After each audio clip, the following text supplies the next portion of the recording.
Es más simple la mística.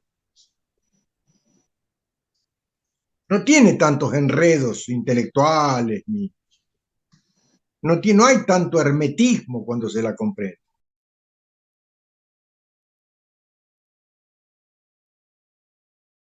Lo que pasa es que si vos inventás un Dios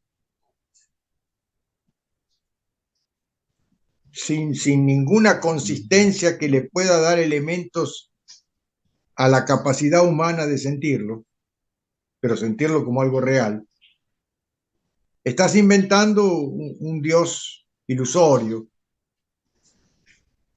Algunos un viejo con barba que anda ahí fluctuando por las nubes. Hasta Miguel Ángel lo pintó a Dios como un viejo con barba blanca que despierta a Adán.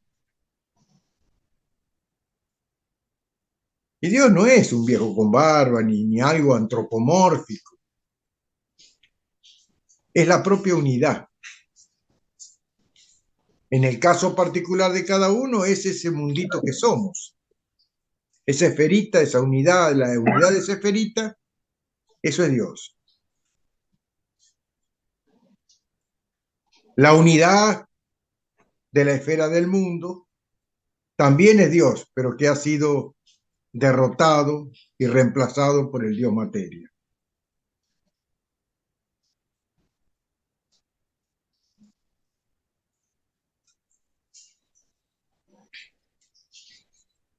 Esto nos invita cada vez más a cuidar de nuestra viña. Y no desde una postura de egoísmo, sino desde una postura donde mantenemos nuestras convicciones. Seguimos apostando a que nuestra vida tiene trascendencia. Porque el ego ha generado mecanismos de seducción tan sutiles, algunos, otros groseros, donde uno a veces se suma al coro de las multitudes por una cuestión de miedo de ser diferente, el miedo de que te apunten, el miedo de que te transformen en un paria, miedos, miedos y miedos, entonces uno se ajusta y dice que sí cuando realmente está sintiendo no.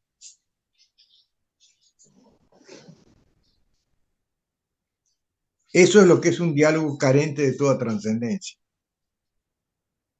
Es un diálogo que te va densificando cada vez más, te va igualando a la multitud por lo más bajo.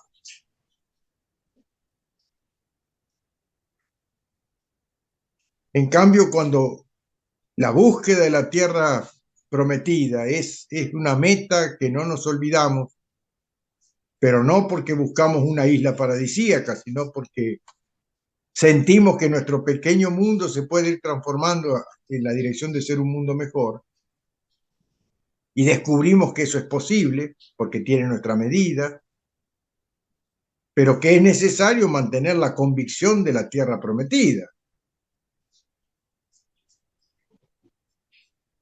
Entonces ahí dialogamos con el demonio, no hay problema. Sin abandonar nuestra convicción. Entonces podemos hasta discutir, podemos hasta hablar, pero no decimos sí cuando realmente sentimos no, o no decimos no cuando realmente sentimos sí.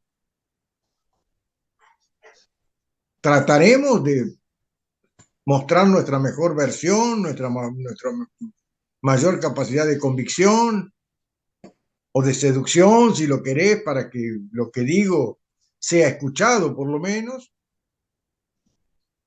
Y bueno, de repente 5% lo aceptan y el 95% lo vapulean.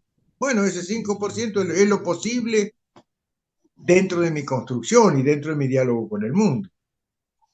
Pero ese 5% que sostuve ante el mundo grande equivale a un 95% dentro de mi pequeño mundo.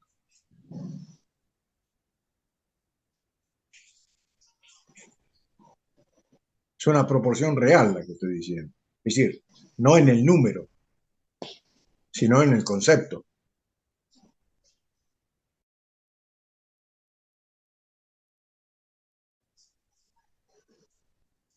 Y más en estos tiempos, Roberto, en estos tiempos está la seducción externa, el canto de sirenas, la problemática misma como una seducción. Todo el mundo quiere hacer su catarsis, ¿no? Y hacer catarsis, una cosa es dejar que aflore lo no resuelto para resolverlo, y otra cosa es hacer catarsis para aliviarse. Eso es no comprender las tres furias de la mitología griega, ¿no? O sea, la ira misma, que tiene tres niveles. La ira propiamente, el otro proceso más avanzado de la ira y por último la furia. La ira se potencia a sí misma. Cuando la manifestás, la vas potenciando. O sea, cuanto más expresás tu ira, más manija te das. Y llegás a expresarlo en furia. Bueno, la catarsis sin una trascendencia es eso. Expresás tu descontentamiento desde una ira que se potencia a sí misma en la medida que la vas expresando. Eso es cuando te sumas al coro de las protestas universales, ¿no? De las protestas colectivas, donde hay una protesta sin trascendencia, hay una rabia reprimida, hay un malestar que hace su catarsis a través de la multitud, que es terrible porque la multitud iguala por lo más bajo, la entropía, ¿no? La fuerza de la entropía. Y uno dentro de la multitud es capaz de hacer cosas que solo no las haría jamás.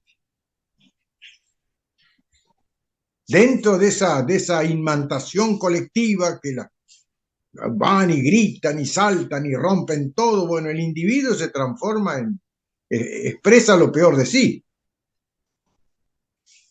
Fuera de la multitud sería hasta a veces incapaz de hacer eso.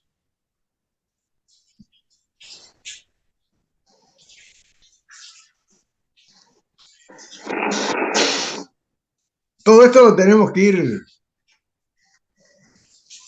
sintetizando nosotros, ¿no? O sea, ahora, por ejemplo, estamos haciendo una especie de catarsis del momento, de la situación en que estamos, las dificultades que nos tocan vivir, pero no apuntamos a soltar los perros, ¿no? Soltar los galgos ahí a que griten y ladren, no, estamos apuntando a la medida de lo posible. ¿Qué podemos hacer con todo esto? Para que todo esto no dañe nuestra viña, no dañe nuestro pequeño mundo. Ahí ya estamos hablando de una catarsis trascendente. Estamos despertando a una realidad que buscamos trascender. Y eso cambia todo.